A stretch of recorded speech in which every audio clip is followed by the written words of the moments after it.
Deixa eu só apresentar você, Tá. Fernando. O professor Dr. Antônio Fernando Ribeiro é professor titular aqui da nossa universidade, né? Ele é do Departamento de Pediatria.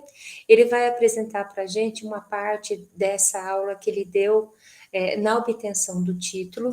E para quem não conhece, para quem o conhece, logicamente dispensa apresentações, mas o doutor Fernando Ribeiro se não a maior, uma das maiores autoridades que a gente tem em fibrose cística no Brasil e até em nível mundial. E ele vai compartilhar com a gente essa experiência que ele tem numa doença que, como a gente estava comentando, uma doença crônica de extrema importância, tanto a experiência que ele tem com uma doença crônica e ainda mais dentro da fibrose cística. Eu gostaria de agradecer em nome de todo o departamento e, para mim, pessoalmente, a possibilidade de você dar essa aula. Muito obrigada, viu, Fernando?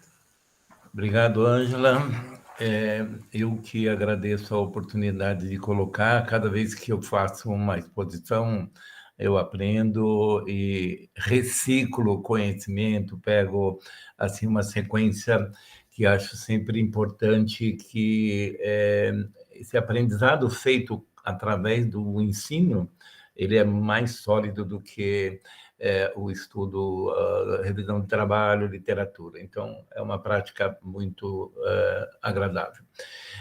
Para os alunos, o que eu queria colocar, eu vou situar aí numa linha do tempo a minha vida acadêmica, desde a entrada na faculdade. Eu fiz faculdade de medicina em Botucatu, né? Minha graduação tem aí, vocês veem que eu já estou fechando o ciclo de uma vida acadêmica com quase 50 anos, né? É, comecei em 68, terminei em 73, então ano que vem eu completo meus 50 anos de vida acadêmica depois da graduação. E depois dessa graduação eu vim para Campinas e fiz a residência aqui em 75 e 6, na época eram 2 anos de residência em pediatria. Trabalhei um ano como assistente voluntário do Departamento de Pediatria e depois fui contratado para meio período, né?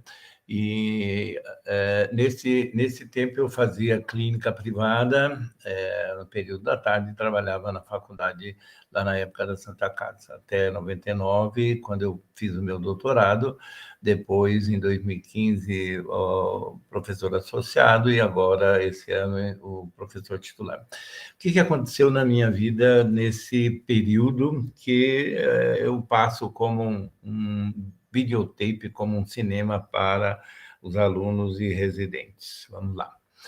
Na graduação, eu participava do centro acadêmico, participava da comissão de ensino e participei de um trabalho que me foi muito útil, muito interessante, que foi uma reestruturação do curso médico, né?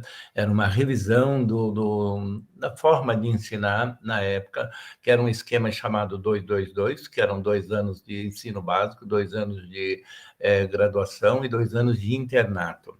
Internato mesmo, a gente podia ficar morando no hospital, né? Na época tinha área de residente, não eram muitos, área residencial para alunos e residentes, né? E a gente morava, e foi feito um trabalho que foi publicado na revista brasileira de educação médica, e isso foi para mim bastante estimulante, essa questão de me envolver com o ensino. Para continuar, eu gostaria de, vindo para Campinas, prestar uma homenagem a esse colega, amigo, que foi uma pessoa muito importante para mim, para a gastropediatria e para o departamento de pediatria. O professor Roberto Jarbas Toledo, na época, ele tinha terminado a residência quando eu cheguei, ele foi para um serviço de referência em gastroenterologia pediátrica na Argentina, onde ele ficou 1 ano. E quando ele voltou, em 76, eu já estava começando a residência, e ele foi uma pessoa que estimulou muito a criação de um ambulatório de gastropediatria. né? E ele esteve, depois disso, também na França, num serviço do professor Alagille, em Paris, na Universidade de Paris 5. E, então, foi um indivíduo que colocou... Primeiro que foi o indivíduo que iniciou a gastropediatria aqui na Unicamp. Iniciamos a gastropediatria no Brasil em termos assim de grupo, né? A Sociedade Paulista de Gastropediatria, a participação nos congressos, e também no setor internacional. Então, Jarbas é o gerenciador dessa fase inicial da gastropediatria. E eu também tive no mesmo serviço que ele ficou durante um ano, eu fiquei menos tempo, num estágio de 3 meses. O professor Paulo, que também foi um dos primeiros residentes da gastropediatria, esteve nesse mesmo serviço, e depois vieram aparecendo os outros colegas. Então, a gente começa uma história da gastropediatria na década de 70, na segunda metade da década de 70. E, na graduação, ainda na residência, um primeiro trabalho agora publicado em revista científica internacional foi de uma criança com uma leucemia, uma forma rara de leucemia, uma leucemia mieloide crônica, que é uma situação muito rara em criança. E, naquela época, a genética já foi utilizada através de um colega, amigo aí, também gastroenterologista, geneticista aqui de Campinas, que isolou um cromossomo Filadélfia, que é um marcador da leucemia mieloide crônica, né? E esse trabalho foi publicado numa revista espanhola, e a pessoa que... Eu fiz o resumo do caso, fiz a história clínica do caso e os dados laboratoriais, e depois anexamos aí as informações genéticas desse caso. Então, esses 2 trabalhos, um na graduação e um na residência, me estimularam mesmo a ficar na universidade. E, na sequência, esse foi no R1, esse caso, que é clínico, um relato de caso clínico, uma documentação bem feitinha, e, no segundo ano, então, um outro paciente, um outro caso clínico que eu acompanhei durante o ano todo da residência, com algumas internações. Esse paciente veio ao óbito, ele tinha manifestações clássicas de doença, de desnutrição grave, de doença respiratória crônica, e tinha um quadro de diarreia crônica também. Então, já os sinais clínicos, né? Que esse garoto foi para a necrópsia e o achado, o diagnóstico final dele veio da necrópsia com os achados típicos, tanto do ponto de vista da doença respiratória, como gastrointestinal, pancreática, de fibrose cística. Então, esses trabalhos todos na graduação e na residência, e combinando com esse último trabalho, foi muito estimulante, porque exatamente quando eu estava acompanhando ainda esse paciente, a gente ficou sabendo da visita do professor Harry Schwartzman no Brasil, que veio por convite do professor Martins Campos, que foi também um pioneiro na gastroenterologia. Ele não era gastropediatra, mas era gastro de adulto, mas ele foi uma pessoa que se envolveu muito com os pediatras que queriam fazer gastropediatria, né? E a convite também do professor Júlio Toporowski, que o professor Martins Campos já faleceu, o professor Júlio ainda é vivo, é professor titular lá da Santa Casa de São Paulo. Ele é nefrologista, mas é um pediatra que tinha uma clínica muito importante em São Paulo, e trouxeram o professor Harry Schwartzman, que esse sim, um papa da fibrose cística mundial, ligado a um serviço que foi extremamente importante na evolução e na orientação terapêutica dos pacientes com fibrose cística. Ele foi chefe da divisão gastropediatra lá nos Estados Unidos, chefe da nutrição clínica do Children's Hospital em Johns Hopkins, em Boston, que era o maior centro de referência em fibrose cística dos Estados Unidos. E ele foi um indivíduo que organizou e que trabalhou muito com o padrão autossômico recessivo, buscando já um envolvimento genético para a fibrose cística. E ele estabeleceu guidelines, né? Estavam na época a geração de 60, 70 procurando orientação terapêutica e guias, diretrizes para a condução das doenças crônicas, e ele fez para a fibrose cística, com a orientação de antibioterapia, a importância da físio, participou da criação da Fundação Americana, da criação assim da estruturação da Fundação Americana, né? E além de tudo era um indivíduo extremamente sensível, um violinista talentoso. Ele foi também, ele montou uma orquestra e foi protagonista dessa orquestra sinfônica em Boston. Nessa época, já terminada a residência, no Brasil tinha uma das pessoas aqui no estado de São Paulo, a doutora Tatiana Rosalvo, bastante envolvida com o trabalho em doença respiratória crônica, ela sim, uma professora da USP, do Instituto da Criança, de pneumologia pediátrica, e ela participou logo no começo da criação de uma associação de pais, eram meia dúzia de pais que tinham filhos com essa doença rara e difícil diagnóstico e tratamento, e a doutora Tatiana nos convidou para participar dessa associação de pais que estava sendo criada na cidade e para o estado de São Paulo. Então, nós fizemos um guideline, fizemos um protocolo de orientação diagnóstica e terapêutica, né, da fibrose cística, que foi distribuído pelo laboratório Nestlé, num clássico da pediatria que os pediatras mais antigos recebiam como temas de pediatria, era divulgado para o Brasil todo, e aí a gente construiu um primeiro repórter sobre como diagnosticar e tratar a fibrose cística na época, com todas as limitações da época. E agora entrando exatamente na linha do tempo da fibrose cística, é sempre importante reforçar para os alunos que a clínica, quando a gente ainda insiste em dizer que a clínica é soberana, que a clínica é importante na confecção de história, do exame físico, né? E porque a clínica quase sempre é o elemento que nos dá, é a ferramenta que nos traz muitas informações, nos ajudando a iniciar o processo diagnóstico a partir da história clínica. E as doenças, como é que elas se estruturaram no conhecimento científico a partir de relatos, de informações, de achados diferentes daquilo que já se conhecia. E a fibrose cística tem uma história que vai desde o folclore, numa época em que os indivíduos ligados a diagnóstico eram os feiticeiros, os bruxos, os xamãs, as benzedeiras, né? E o primeiro dado que chama atenção era de algumas crianças que tinham um suor muito salgado. O que chamava atenção no rito de benzimento é que passar a língua na pele de uma criança, se sentia um sabor muito salgado, é porque essa criança estaria enfeitiçada e morreria logo. Do ponto de vista mais científico, desde o século XVI, vários relatos de necrópsias, de descrições de um pâncreas alterado, com alterações bem distintas, não conhecidas, né?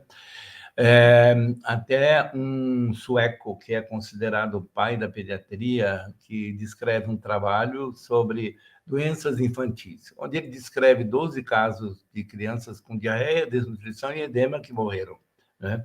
E aí já é um pilar para o diagnóstico da fibrose cística. E, além desse, Niels von Rosenstein, o Karl Landenstein, que é das ilhotas de... desculpa, do Laudenstein é dos tipos sanguíneos, né? ABO, e ele recebeu o Prêmio Nobel de Medicina, não pelo achado do íleo meconial e alteração pancreática. Mas a fibrose cística aparece no final da década de 30, com uma médica americana que era patologista, ela analisando 48 necrópsias de crianças falecidas com clínica de diarreia, desnutrição, edema e doença respiratória, ela encontrou um pâncreas bem característico e ela descreve essa nova entidade. Então, a fibrose cística entra no mundo científico aí no final da década de 40. E, depois disso, os pontos fundamentais importantes, além da clínica, passam a ser as ferramentas diagnósticas, o teste do suor, a triagem neonatal, o achado, a descoberta do gene associado à doença, né? A descoberta da localização, depois a clonagem desse gene, que abriu portas para a terapia gênica, para a proteômica, que é a ação sobre a função da proteína, né? E agora, no começo do século, a gente está diante de uma mudança de paradigma na orientação diagnóstica e terapêutica da fibrose cística. Bom, no Brasil, os relatos científicos se reportam no final da década de 40 com Martagão Gesteira, no Rio de Janeiro, com o professor Fernando Figueira, que também trabalhou no Rio de Janeiro, mas ele foi para o Recife, ele de lá, né? E também na década de 60, e a doutora Ludma Dalalana, no Rio, que foi a pessoa que estruturou o primeiro centro de referência para diagnóstico e orientação terapêutica da fibrose cística. Nessa mesma época, já nos anos 80 e 90, a doutora Tatiana Rosova, em São Paulo, doutor Fernando Abreu, no Rio Grande do Sul, pneumologista pediátrico, que teve na Holanda um tempo e teve primeiros contatos com fibrose cística lá, introduz em Porto Alegre um grupo, um centro de referência no Hospital de Clínicas de Porto Alegre, e o Dr. Francisco Caldeira Reis, em Minas Gerais, que teve também uma inserção internacional no Canadá, o Winnipeg, onde ele também, trabalhando em centro de pneumologia, com doença crônica, pneumopediatria, trouxe para o Hospital de Clínicas da UFMG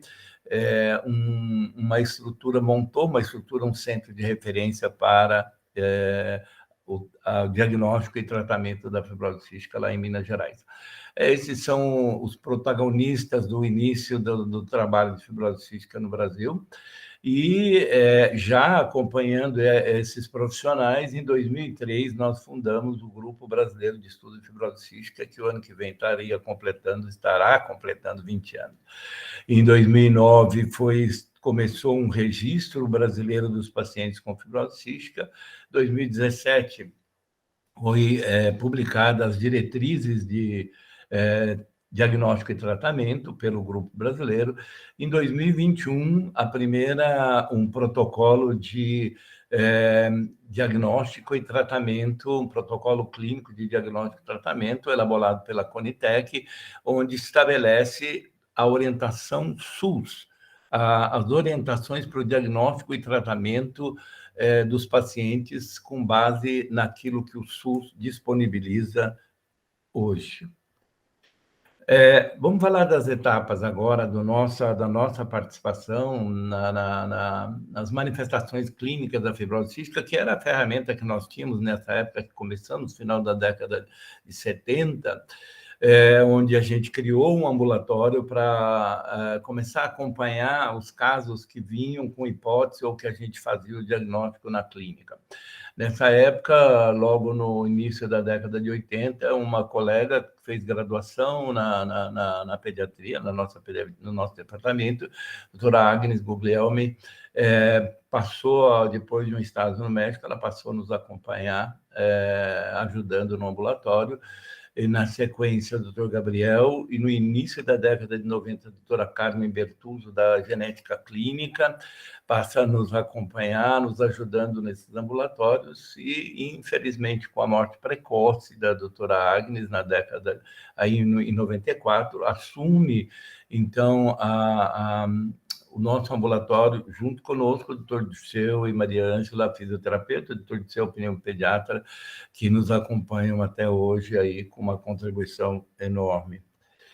E vou falar um pouco sobre as manifestações clínicas e os trabalhos que a gente desenvolveu durante esses anos em relação às manifestações clínicas. alta. Hoje, a gente sabe que as manifestações clínicas dos pacientes com fibrose cística podem se dar dentro da vida intrauterina. Já existe documentação com ultrassonografia no morfométrico entre a 22ª e 26ª semana de idade gestacional, quando se faz esse morfométrico. Bons aparelhos e bons operadores permitem a impressão de um abdômen agudo obstrutivo, de uma peritonite meconial, de espessamento de epitélio entérico, sugerindo ileite, sugerindo retenção meconial no íleo, ou evidenciando, inclusive, perfuração com peritonite, que são sinais intraútero de íleo meconial e de muito provável diagnóstico de fibrose cística. E nessa fotografia abaixo, vocês veem um bebezinho recém-nascido com um abdômen distendido, muito distendido. Deixa eu ver se eu pego só um sinalizador aqui.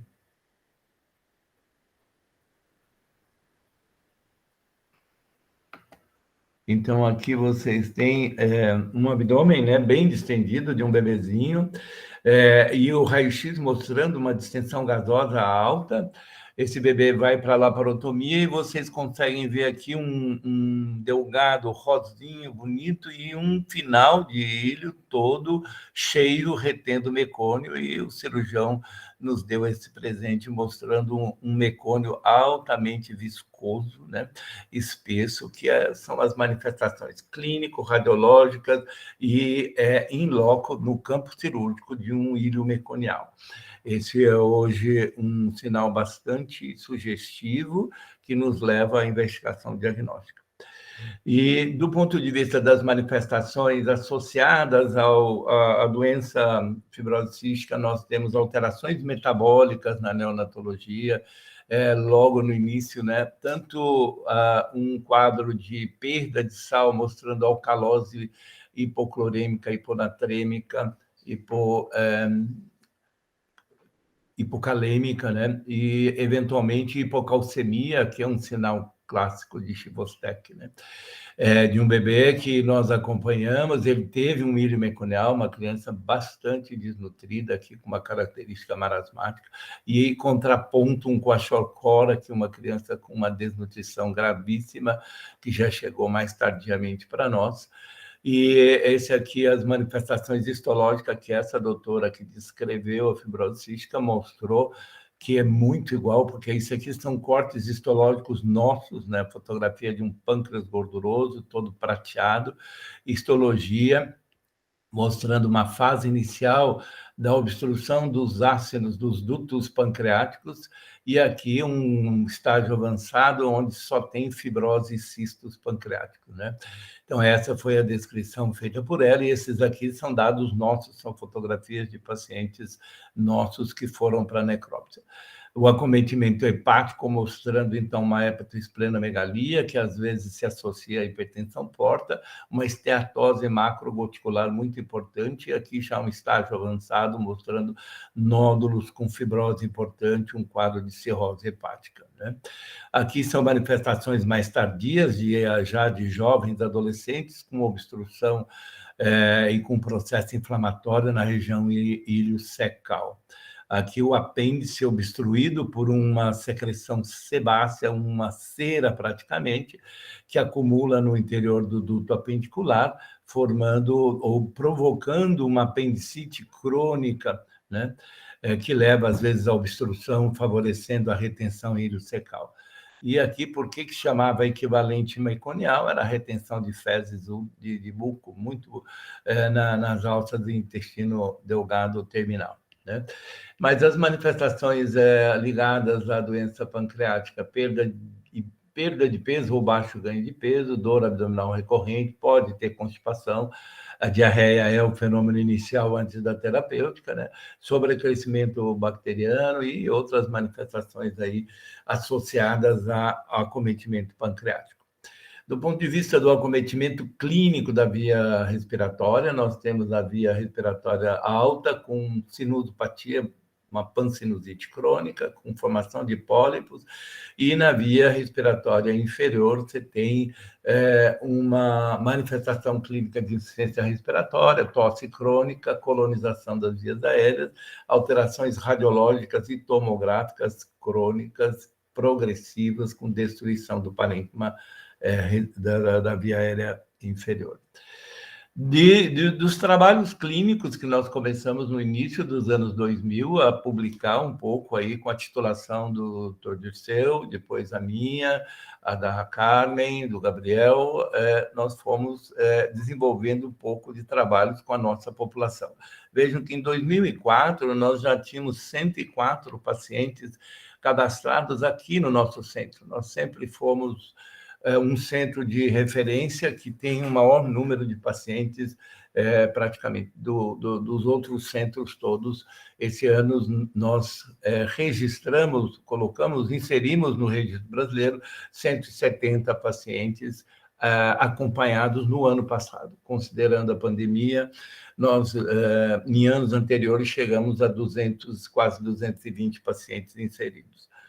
E aí são alguns trabalhos que nós publicamos, né, sobre controvérsias, sobre a casuística nossa de 104 pacientes.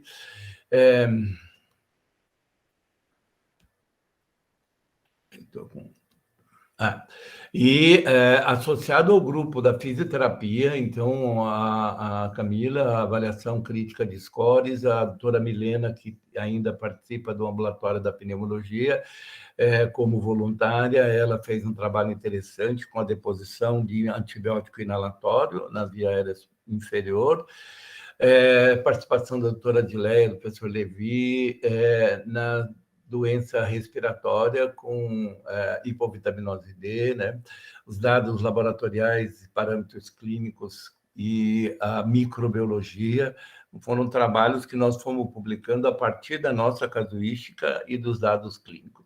A inserção da otorrino foi muito importante através da doutora Eulália, que orientou, junto conosco, os alunos da pós-graduação, com mestrado e doutorado, né? E também instrumentalizou bastante a avaliação da via aérea superior, com um diagnóstico mais preciso de pólipos, a intervenção na polipectomia. Esse é um trabalho publicado mostrando uma incidência recorde de pólipo nasal nos pacientes com fibrose cística, desde que conseguiu fazer o diagnóstico pré-clínico, inclusive, antes de grandes manifestações da via respiratória alta. E um outro trabalho importante foi desenvolvido pela doutora Mariana, que é a pessoa que tem nos ajudado com a parte da endocrinologia, do acompanhamento endocrinológico desses pacientes. Ela fez a sua qualificação com uma revisão de literatura, o seu mestrado e o seu doutorado com o diagnóstico e a orientação terapêutica com insulinoterapia para os pacientes que desenvolveram intolerância secundária a hidrato de carbono e desenvolveram diabetes.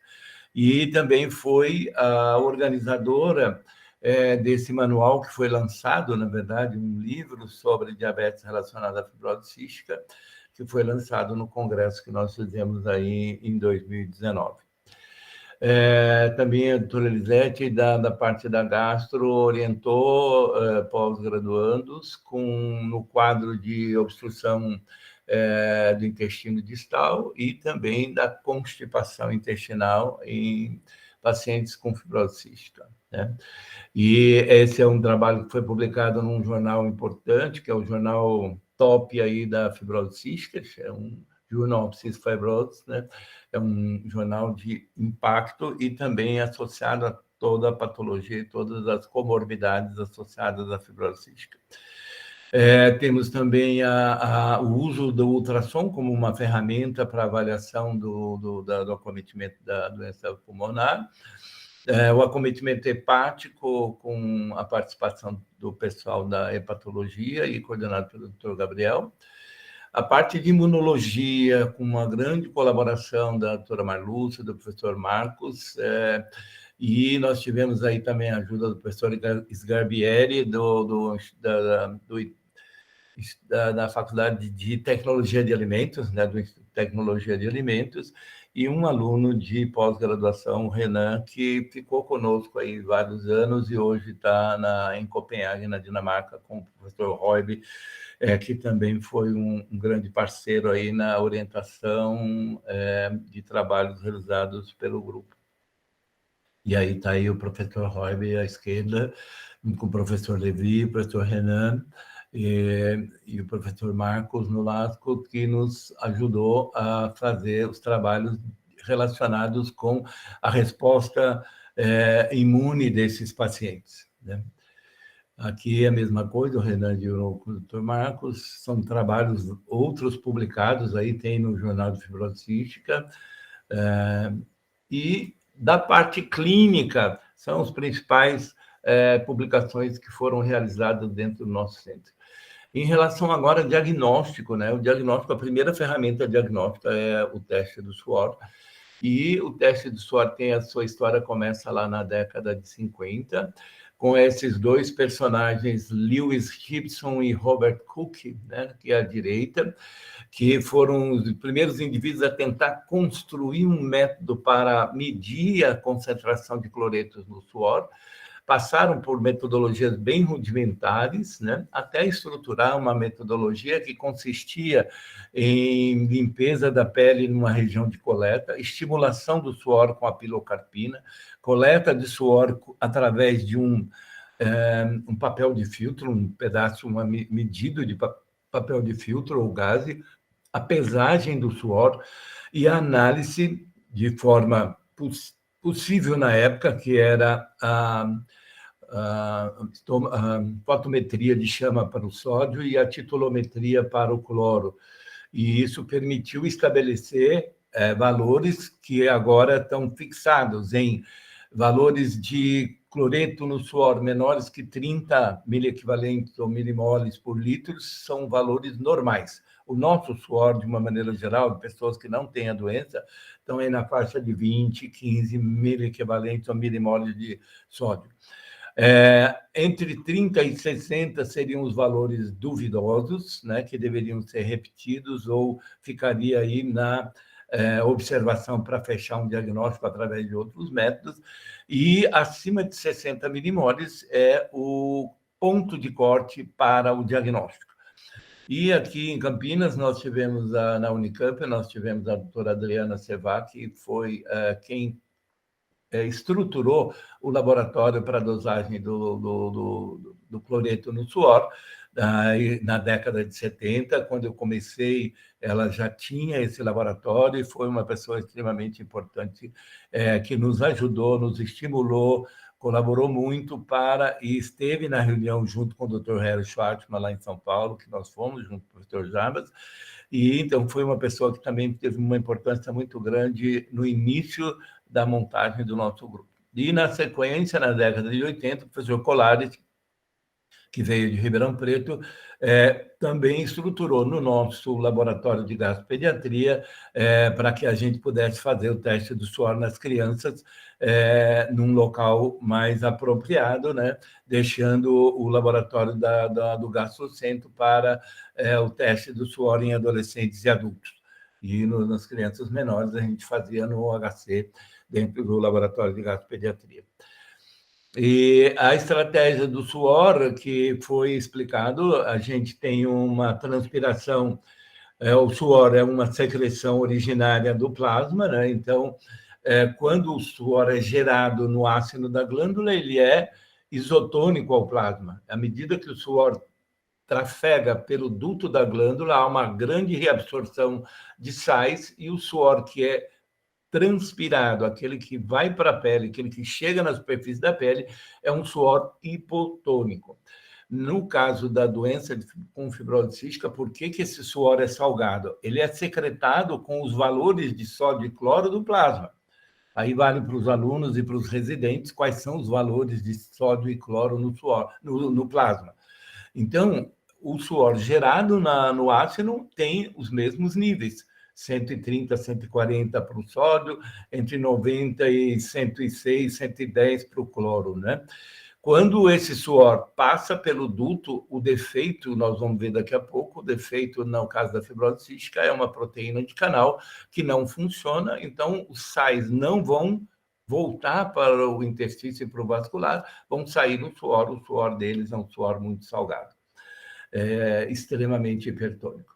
Em relação a essa ferramenta de diagnóstico, a doutora Fátima trabalha conosco também, participou de vários trabalhos ligados ao teste do suor, aí tem a doutora Fátima, a doutora Carla, com os relatos de trabalhos publicados sobre o método diagnóstico, né? E a correlação entre idade e níveis de cloreto, né, no suor, né? A qualidade do teste do suor, baseado na proporção de sódio. Então, tem vários trabalhos que vieram sendo publicados, inclusive um trabalho propondo uma metodologia diferente de estimulação do suor, né? Através de corrente contínua e não de corrente pulsada, e também a busca de novas ferramentas, de novos métodos, com a doutora Aline, estudando a concentração de sais na saliva, né? Orientada pelo professor Levi. E, depois do teste do suor, a nova ferramenta que aparece na década de 70 é a triagem neonatal. Essa professora neozelandesa, Jeanette Crossley, ela foi a introdutora dessa estratégia através da dosagem do tripsonilgênio imunorreativo no teste do pezinho, né? E ela estabeleceu, então, a metodologia, que é um teste ELISA realizado na mesma coleta do sangue do teste do pezinho, né? E estabeleceram métodos padrões internacionais com um ponto de corte entre 70 e 110. Na maioria dos países é considerado o valor normal, adequado da IRT abaixo de 70 nanogramos por ml ou por grama, por ml de sangue mesmo.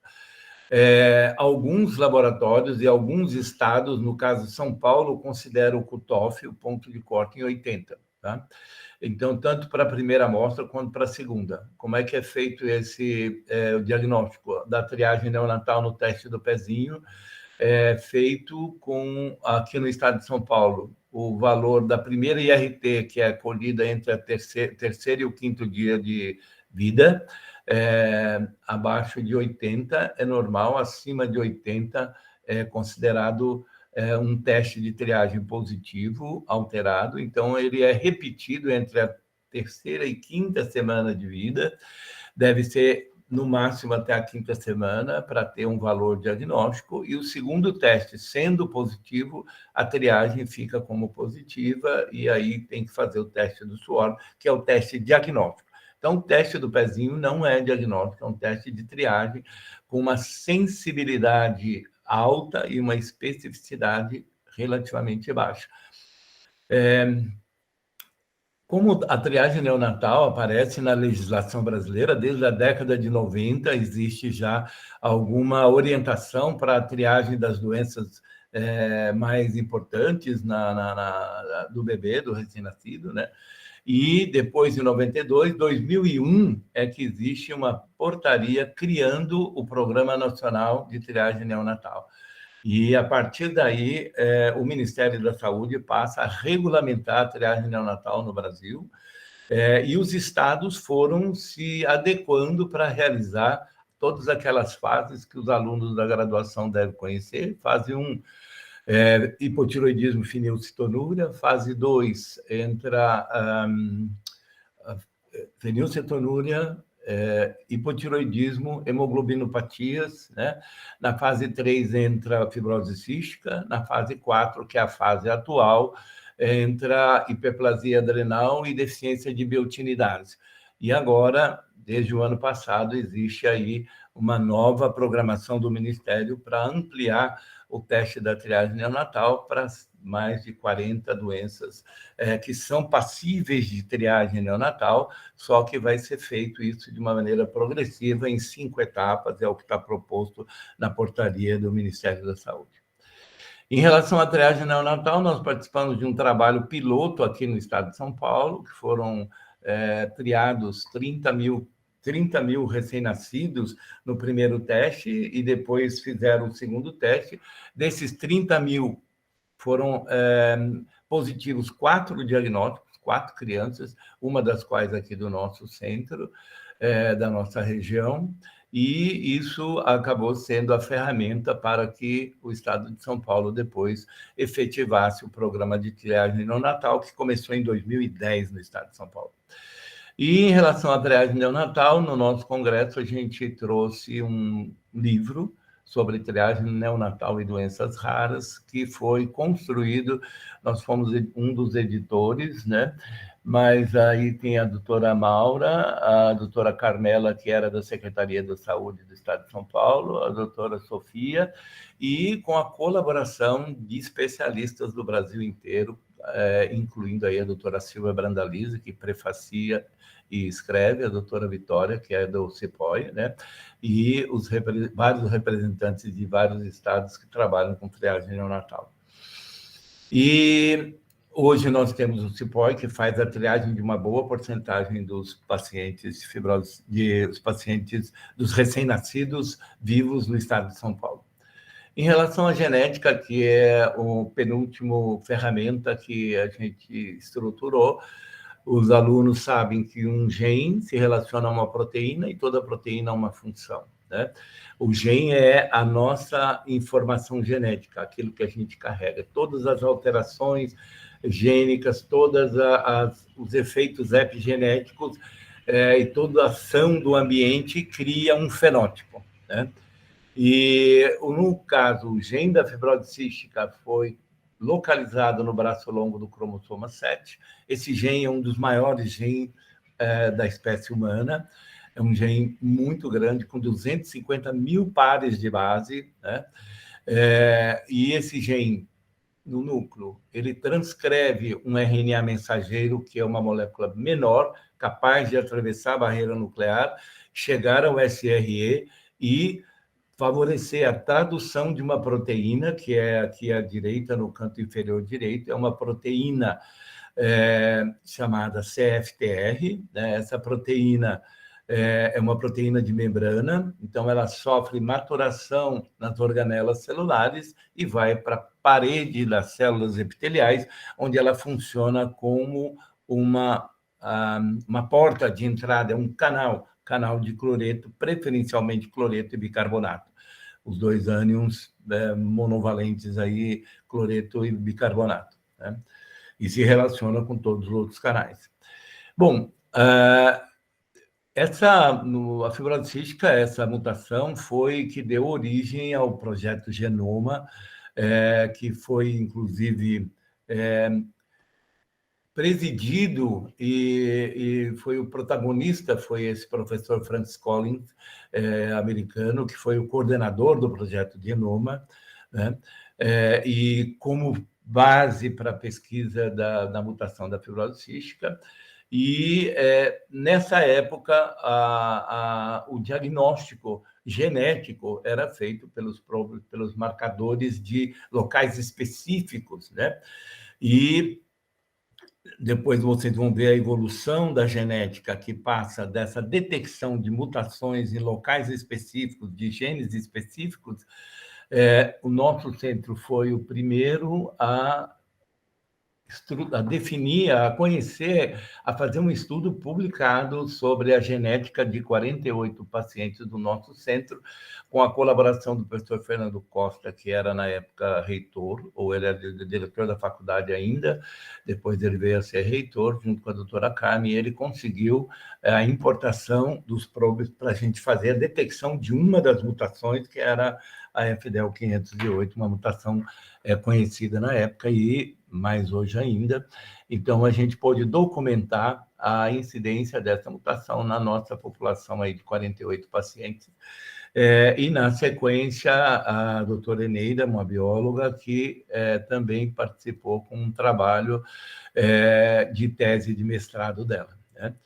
E, na sequência, o que a gente tem agora é a evolução da ferramenta, da genética enquanto ferramenta para estratégias de documentar várias mutações e com técnicas de primeiros painéis que foram comercializados ao longo dos anos para buscar 5 mutações, 10 mutações, até 150 mutações, agora chamado de variantes, né, para os alunos, quando a gente falava sempre mutações, agora falamos em variantes, né? E uma associação, o Colégio Americano de Genética Médica, padronizou para a fibrose cística um painel de 23 mutações que representava mais de 90% dos pacientes, né?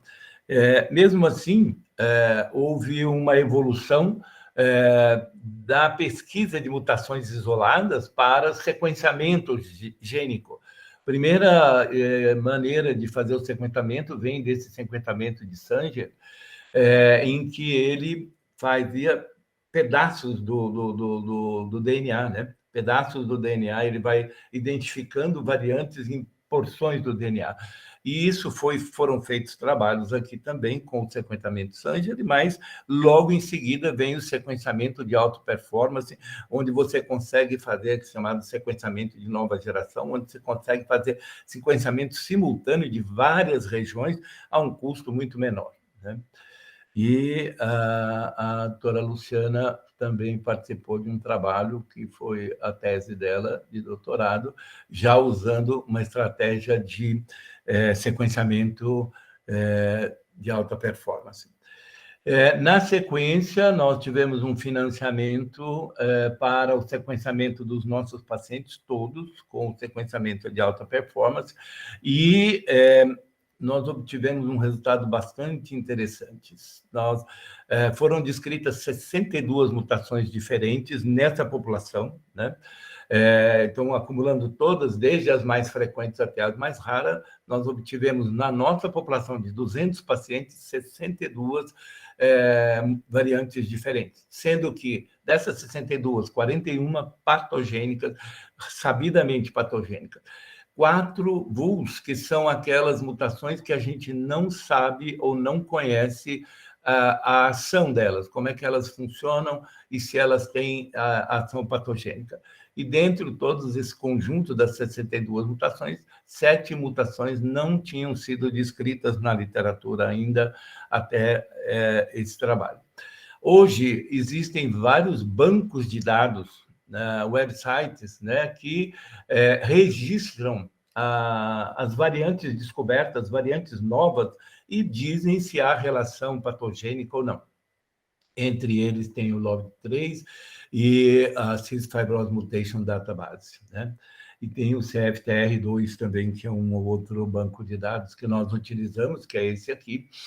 E existem descritas mais de 2.000 variantes, sendo que dessas 2.000 variantes, pouco mais de 300 têm sabidamente ação patogênica, ou seja, elas estão relacionadas, associadas à doença, né?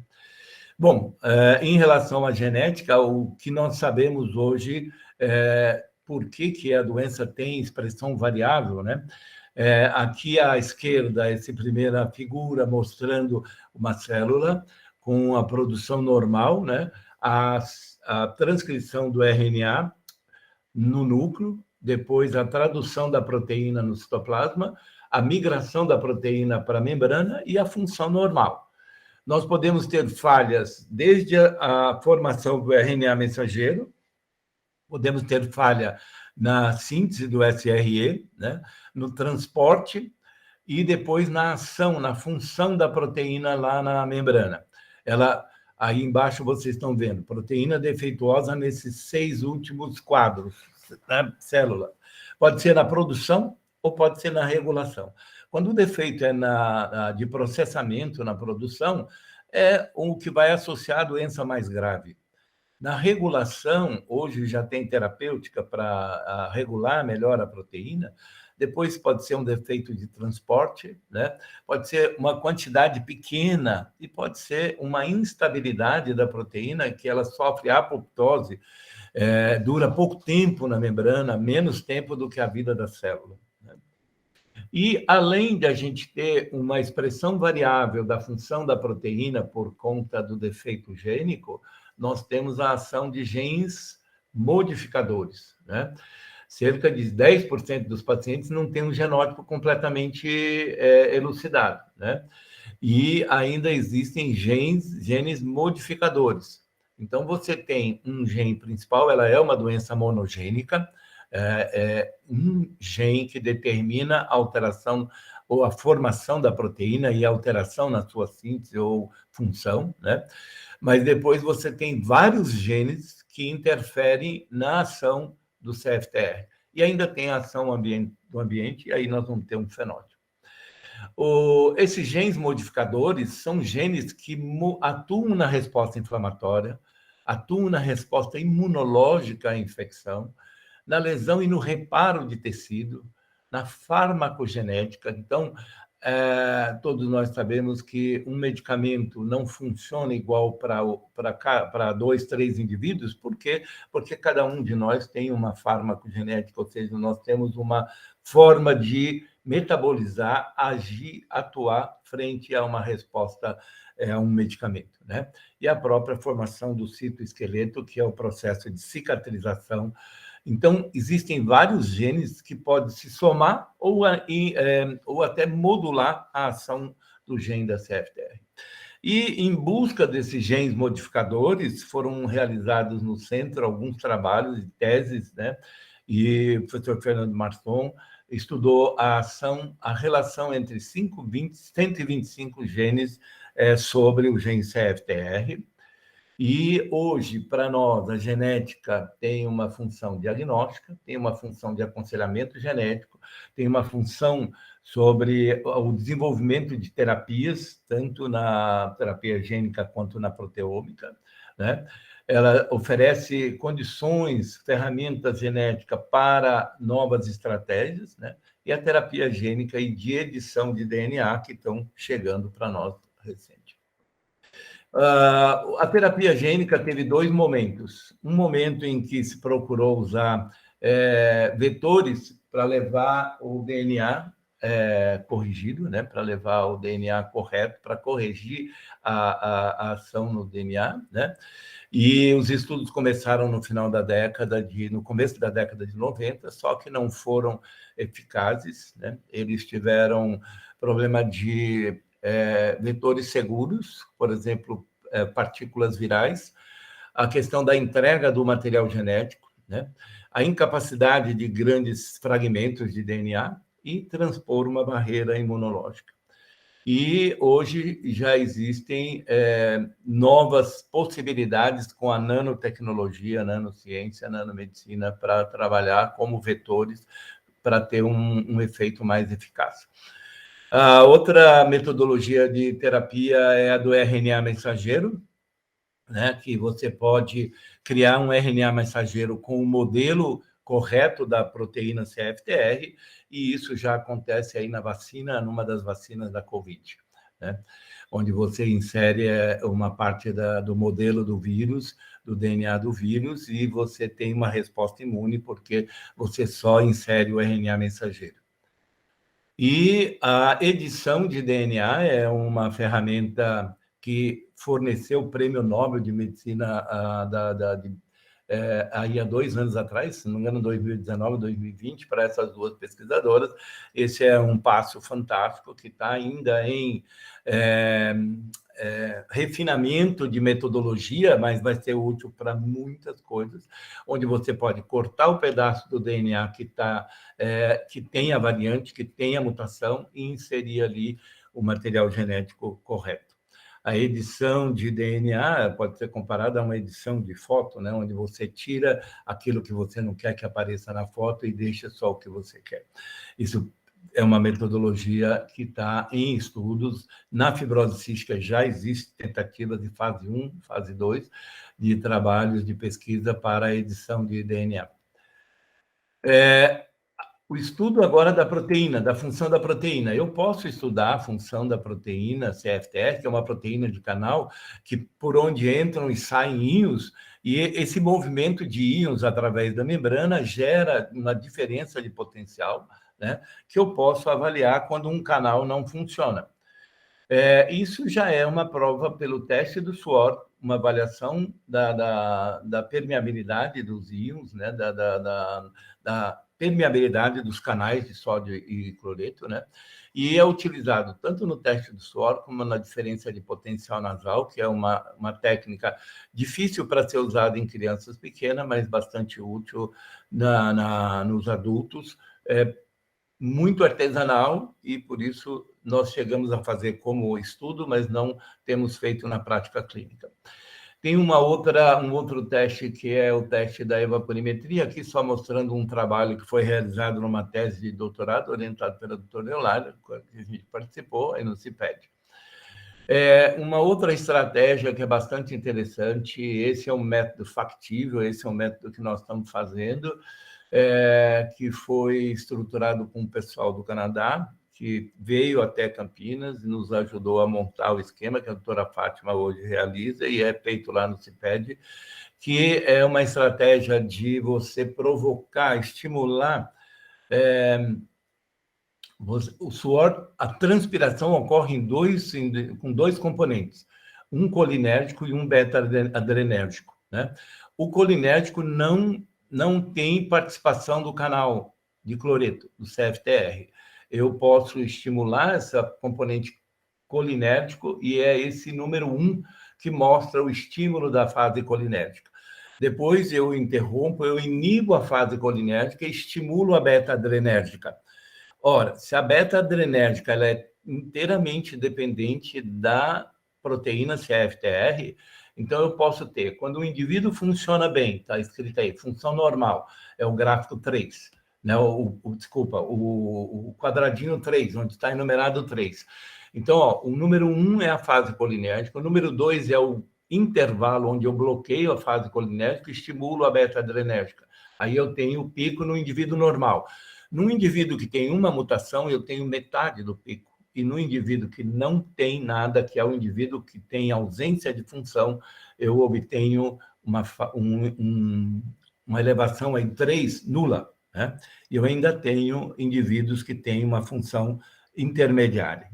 Então, essa é uma ferramenta bastante possível, não é tão cara, demora meia hora para fazer, ao passo que essa outra, que é o estudo em biópsia retal, onde eu estudo também a função da proteína CFTR através de coleta de uma biópsia retal endoscópica, coloco numa câmara chamada câmara de Using e faço passar líquidos, fazendo um estímulo muito parecido com aquele da evaporimetria, onde eu estimulo também a ação da proteína, que é visível aí na imunofluorescência, e eu obtenho traçados muito característicos de onde existe a função da proteína, aqui no primeiro gráfico à esquerda, onde não existe a função e onde existe parcial função.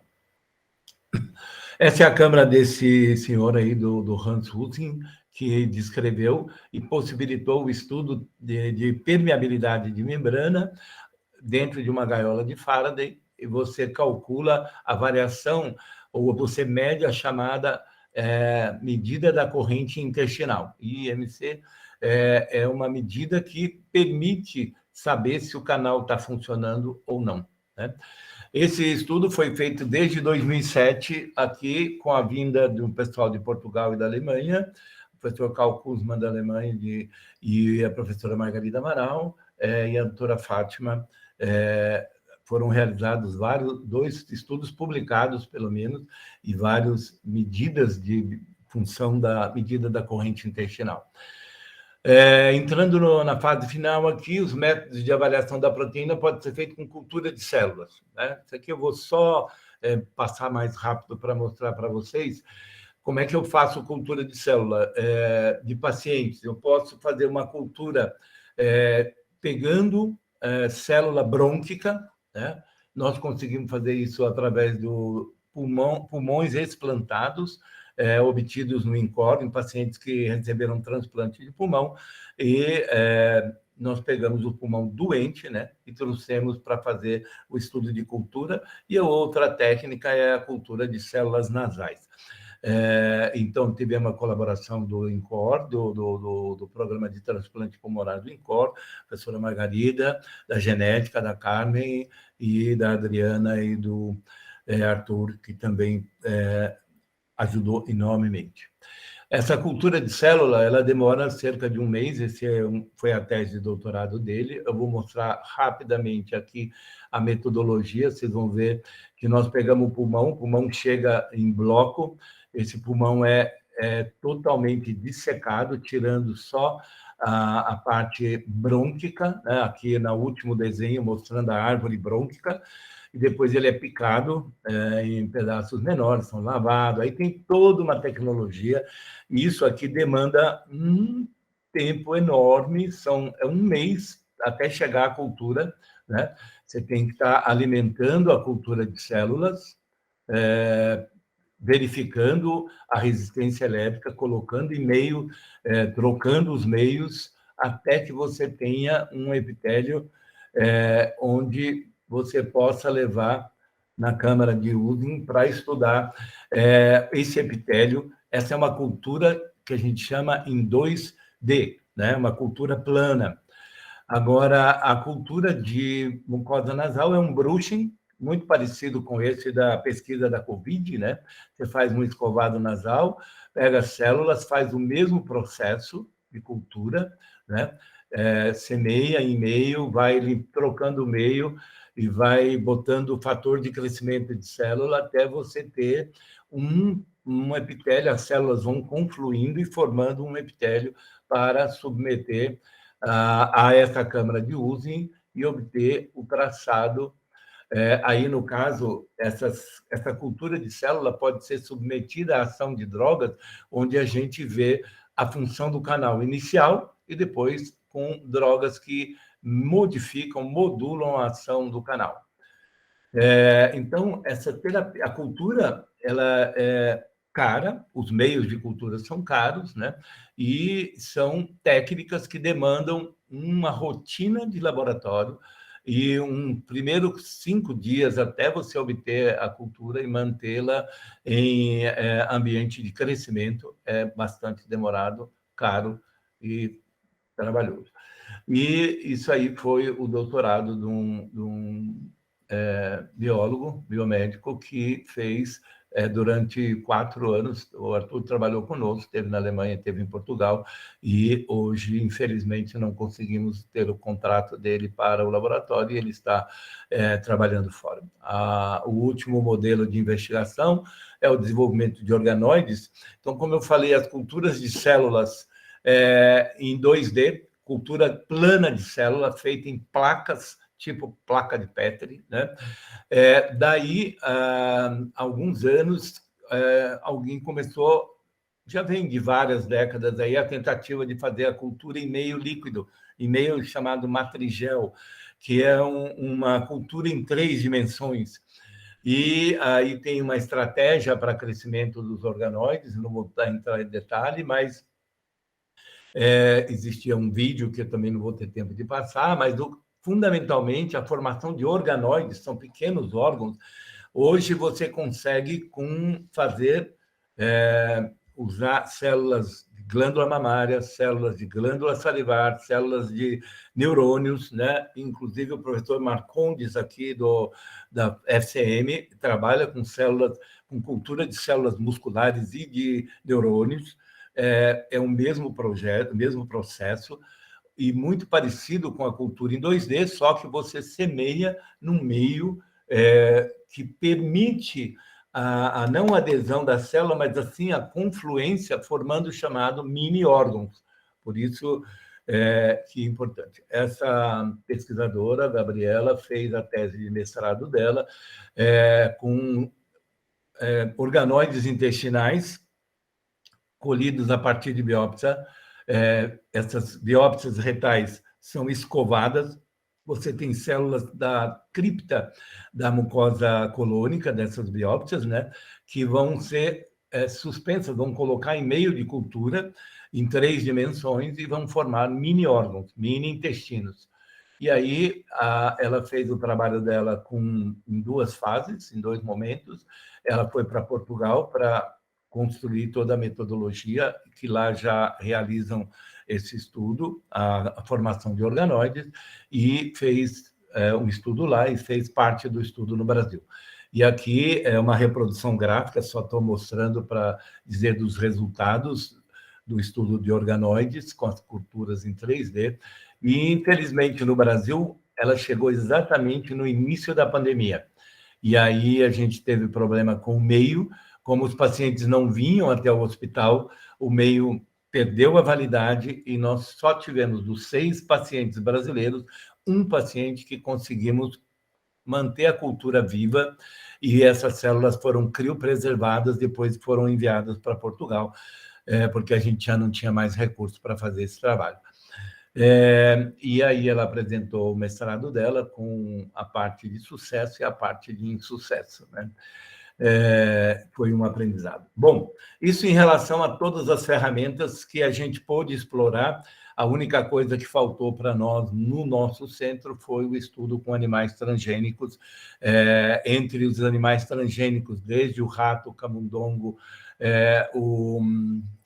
o porco e o ferret são os animais que reproduzem melhor a doença fibrose cística e ainda são animais que ainda são utilizados em algumas pesquisas, principalmente com drogas. Mas aí existem alguns trabalhos mostrando a evolução de sobrevida desses pacientes que não tinham tratamento específico até recente, né? Desde a década que aparece cientificamente a fibrose cística no meio, com as informações clínicas e depois as ferramentas laboratoriais, as terapêuticas, até hoje em que a sobrevida média desses pacientes chega à 5ª década de vida. E o que foi importante para isso? Centros de referências, equipes multiprofissionais, avaliação e intervenções na adesão ao tratamento desses pacientes. E aí nós montamos, o centro foi sendo montado progressivamente, com a inserção de vários colegas profissionais na área de nutrição. Hoje nós temos disponíveis as vitaminas, as enzimas, né, para os pacientes, e nós temos os profissionais aí, a doutora Renata e o doutor Roberto Negrão, que também participam do nosso ambulatório, da orientação para os nossos pacientes, e participaram com vários trabalhos publicados e participaram como colaboradores em vários trabalhos. A doutora Thais, que fez pós-graduação conosco, esteve no Canadá, hoje ela é professora da Unip, e continua orientando pós-graduandos, assim como o professor Roberto. Em relação ainda ao tratamento, com substâncias que atuam na reologia do muco, na diminuição da viscosidade do muco, nós temos essas drogas disponíveis, que é a donase alfa-pulmosane, a solução hipertônica, e o manitol inalado. E aí a gente teve trabalhos a nível nacional do grupo brasileiro para ver o impacto do uso da Dornase alfa, né? Tivemos aqui também trabalho inédito com a doutora Carla, orientada pelo professor Dirceu e com a orientação do professor Paul Quinto, da Universidade de Stanford. A Carla esteve lá, né? E a defesa da tese dela contou com os professores internacionais e foi excelente. Ela fez o uso do bicarbonato, mostrando a ação do bicarbonato sobre o muco.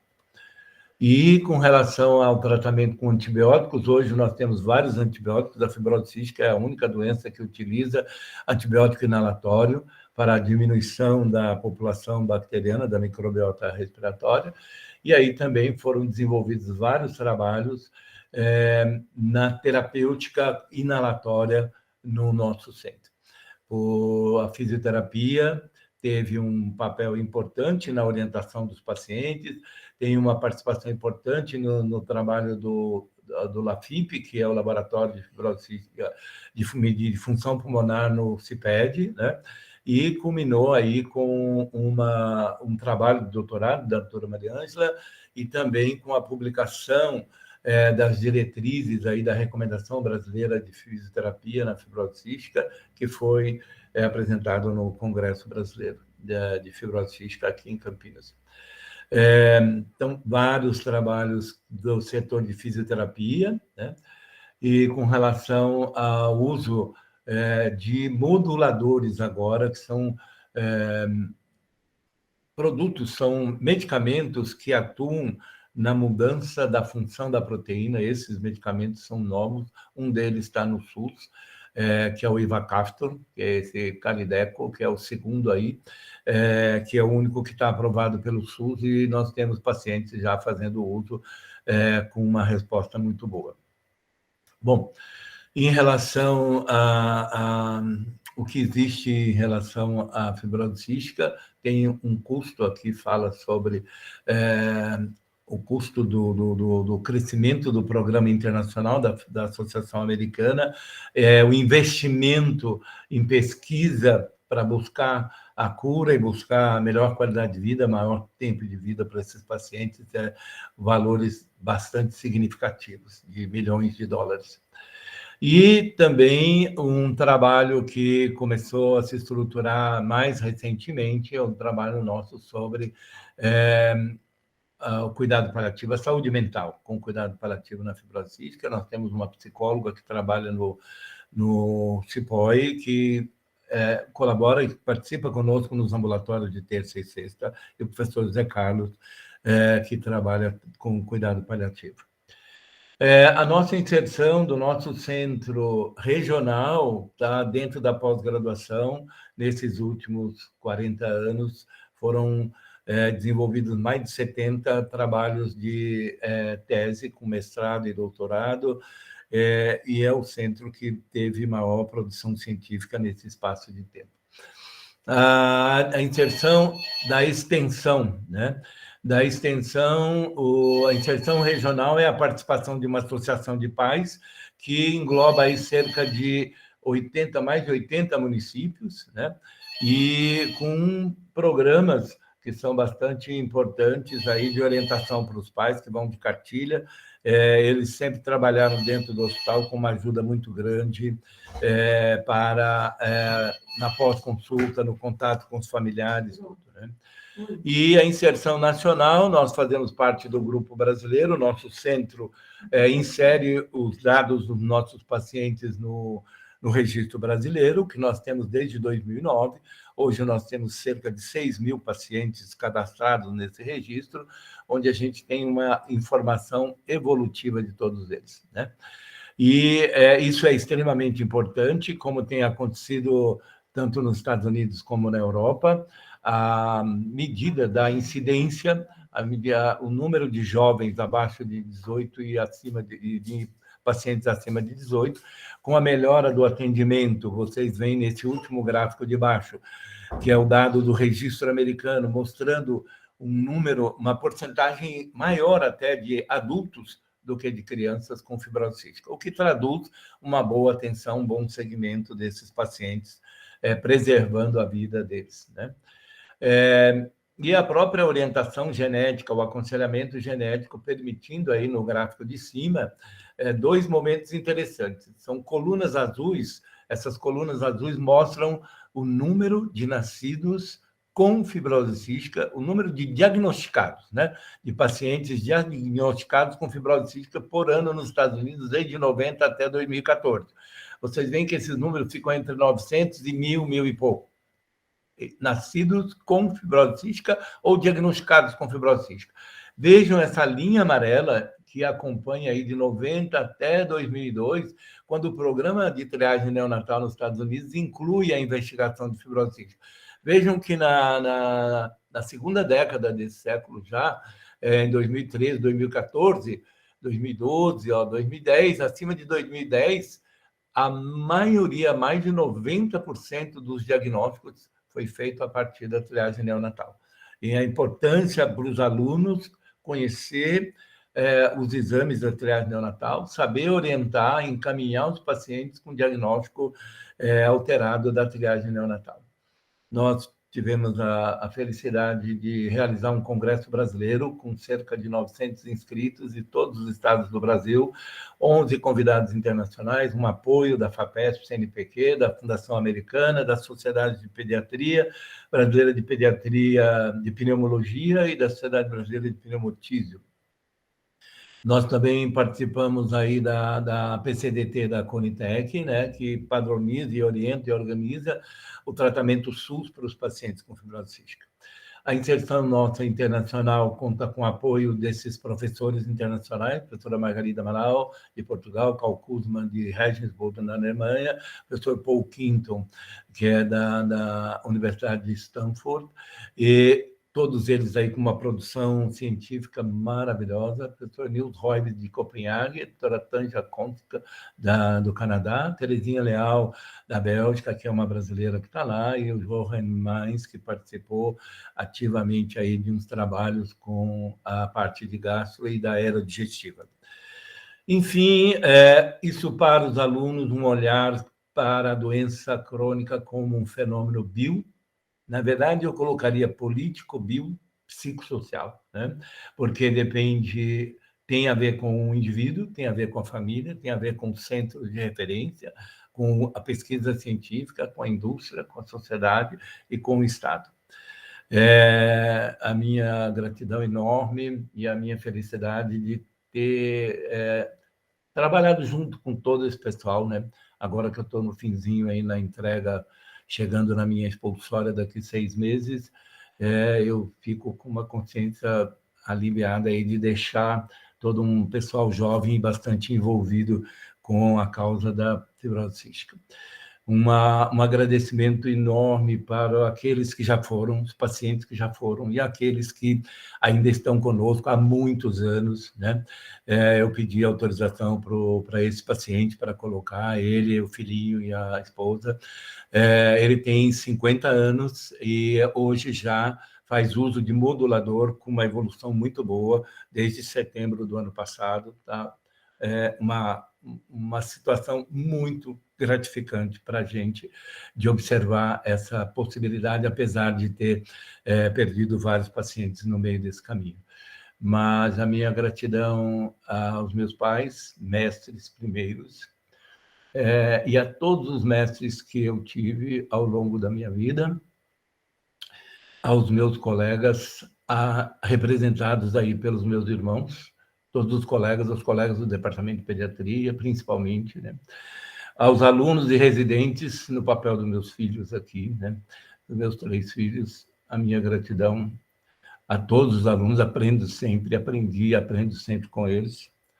E aos meus últimos descendentes recentes, são meus netos, que são meus novos professores, aprendo muito com eles. A minha querida Elisete. A vida e o tempo são os 2 maiores professores. A vida nos ensina a fazer uso do tempo, enquanto o tempo nos ensina a fazer o valor da vida. Obrigadíssimo. Muito obrigada, professor Fernando. Realmente uma palestra magistral. Todos os que tiveram oportunidade de ver, certamente tiveram muita satisfação em ver, e é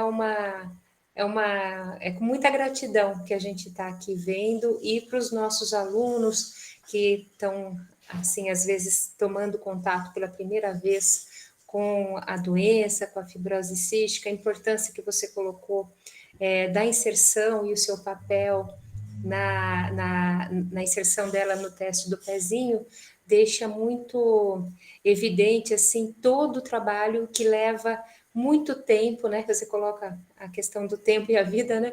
Leva o tempo de uma vida para conseguir ser feito. Então, muito obrigada pela sua aula, viu, Fernando? A gente tem aqui muitos parabéns para você, né? E da Lurdinha, da Bárbara e da Roberta. Eu imagino assim que muitas pessoas que viram essa palestra e que queiram recomendar a palestra, ela vai ficar gravada. Então, depois lá no site deve ser Minhas Palestras da Pediatria. Então, quem viu e quiser indicar a palestra, quem não viu tem oportunidade, quem pegou, faltou rever alguma coisa, tem oportunidade de ver lá na palestra.